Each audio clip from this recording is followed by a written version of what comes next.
One of the most interesting aspects of the practice of magic is called invocation. It's hard for people to understand it because it seems foreign to our normal social experience. I mean, what invocation really is elevating one's consciousness to the divine, to becoming one with an archetype. How can you do that?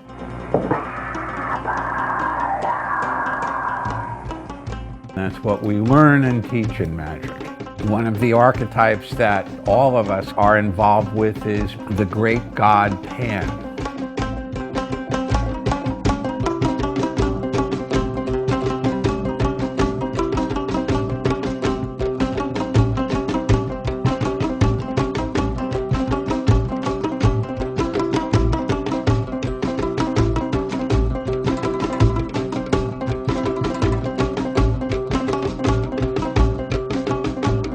Well, Pan is a very complex entity, very complex archetype. On one level, he's considered, let's say, the head of the nature gods, the satyrs and fauns, and the spirit of raw nature. In a slightly more elevated sense, Pan is the god of nature, and he's the sap in the trees, the life force itself rising, ever expanding, going even higher.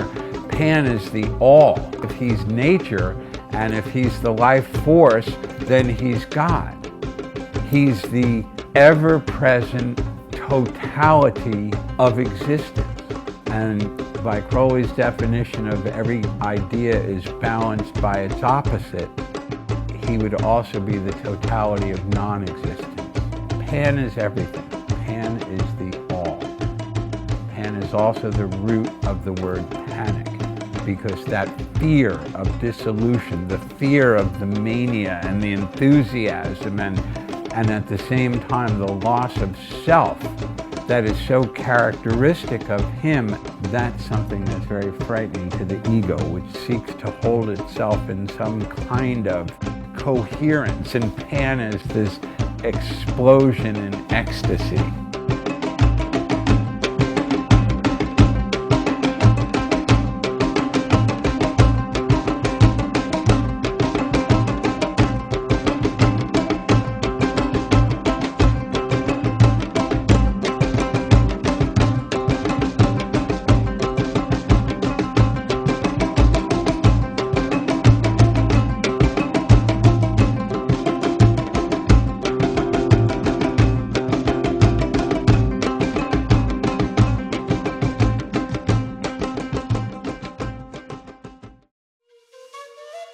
What makes invocation so unusual is that you're creating an environment in which you're seeking after a certain archetype. So let's say, you're invoking Tahuti.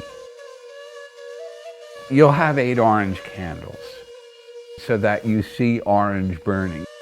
You'll burn a myrrh incense so that you'll have that smell. You'll wear certain clothes and hold certain weapons that are identified with that archetype, with that deity. You'll make prayers to him. You'll celebrate who he was, his myth, his life story. You'll identify his attributes with your own body. You'll say that his skin is a flaming orange, and you'll feel your skin be a flaming orange.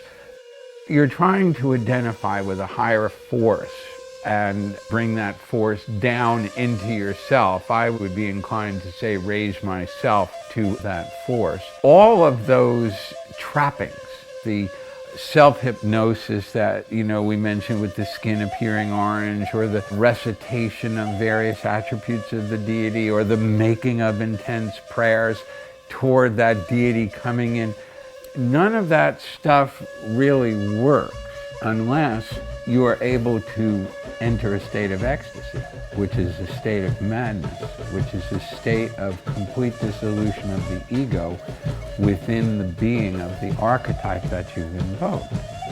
I mean, that's what magic is. Ecstasy is madness, controlled madness. They say that the magician swims in the same waters in which the psychotic drowns. We purposely fling our consciousness into areas of the universe that are dangerous and that can result in loss of the self if not handled properly. The skilled magician does this repeatedly and trains his or her physical and psychic body to keep the circle intact, the psyche intact. With that kind of training, you can do it safely. The loss of self through ritual invocation with such an intensity that the ego simply cannot survive in the environment that's been created.